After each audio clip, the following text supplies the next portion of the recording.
Halo teman-teman semuanya, apa kabar? Saya harap Anda semua dalam keadaan yang luar biasa hari ini. Pernahkah Anda bertanya-tanya mengapa dunia kita seperti sekarang ini? Bagaimana semuanya bermula? Dan mengapa ada begitu banyak bahasa dan budaya yang berbeda di dunia? Nah, hari ini kita akan menjelajahi 4 kisah mendasar yang membentuk awal sejarah manusia. Mari kita mulai dari awal yang paling awal penciptaan.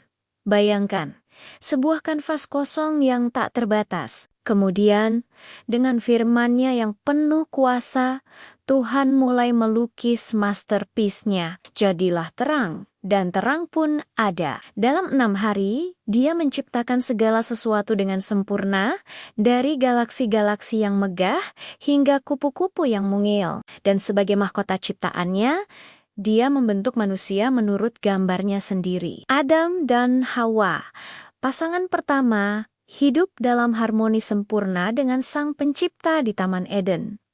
Tapi kemudian, sesuatu yang tragis terjadi. Kisah kejatuhan menunjukkan bagaimana manusia memilih untuk tidak percaya pada kebaikan Tuhan. Mereka tergoda untuk menjadi seperti Tuhan, sebuah pilihan yang mengubah segalanya. Dosa masuk ke dunia, membawa dampak yang jauh lebih dalam dari yang bisa dibayangkan siapapun. Hubungan manusia dengan Tuhan retak, dan dampaknya merambat ke seluruh ciptaan. Namun, di tengah kegelapan ini, Tuhan tidak meninggalkan ciptaannya. Meski demikian, kejahatan manusia terus bertambah hingga Tuhan memutuskan untuk memulai ulang dengan air bah.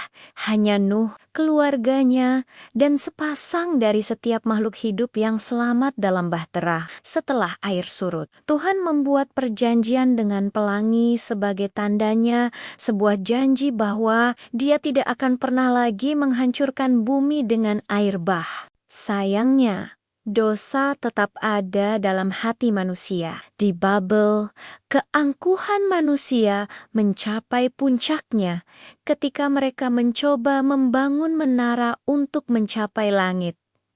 Respons Tuhan, Dia mengacaukan bahasa mereka, menyebabkan mereka tersebar ke seluruh bumi.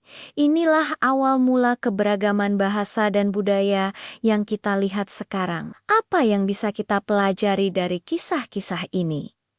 Pertama, Tuhan itu berdaulat. Dia adalah pencipta yang maha kuasa dan maha kreatif. Kedua, manusia, meski diciptakan sempurna, memilih untuk memberontak. Dan ketiga, ini yang paling penting di tengah semua kekacauan ini, Tuhan tetap setia. Dia tidak menyerah pada ciptaannya.